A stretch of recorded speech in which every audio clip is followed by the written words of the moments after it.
విద్యార్థులారా అందరికీ శుభోదయం. ఈరోజు నేను మీ ముందు వీరగాథ అనే అంశంపై మన భారతదేశ చరిత్రలో చిరస్థాయిగా నిలిచిన మహానాయిక రాణి రుద్రమదేవి గారి గురించి మాట్లాడదలుచుకున్నాను.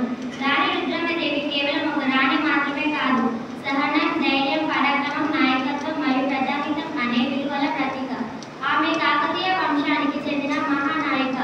ఆమె తండ్రి గణపతి దేవుడు కాకతీయ సామ్రాజ్యాన్ని బలపరిచిన గొప్ప రాజు. రుద్రమదేవి చిన్ననాటి నుంచి ధైర్య సాహసాలతో ప్రసిద్ధురాలు.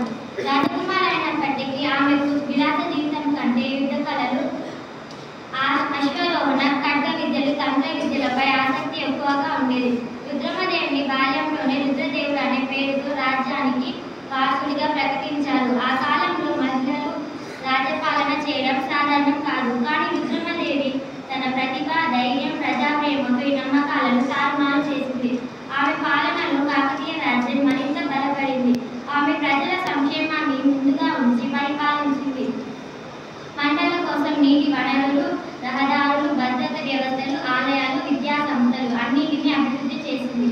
రుద్రమదేవి సైన్యాన్ని బలపరిచి దండయాత్రలకు ఎదిరింది, శత్రువులను ఓడించింది. ఆమె నాయకత్వంలో వందలాది యోధులు ప్రాణత్యాగం చేశారు, కానీ రాజ్యాన్ని కాపాడారు. ఆమె పాలనలో మహిళలు గౌరవం, రైతులకు రక్షణ, ప్రజలకు న్యాయం లభించేది. రుద్రమదేవి గారిని దక్షిణ భారత జాన్ అవార్డ్ అని కూడా అంటారు. ఆమె ధైర్య సాహసాలు కేవలం యుద్ధ రంగంలోనే కాదు, రాజకీయ రంగంలో కూడా ప్రబలంగా కనిపించాయి. ఆ కాలంలో అనేక రాజులు, మహారాజులు ఆమెను గౌరవంతో చూశారు.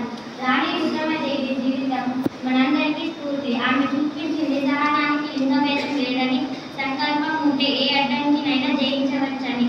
ఇలాంటి వీరనారి మన తెలుగు తల్లి గర్భంలో పుట్టినందుకు మనం గర్వపడాలి. ఆమె వీరగాథలు మన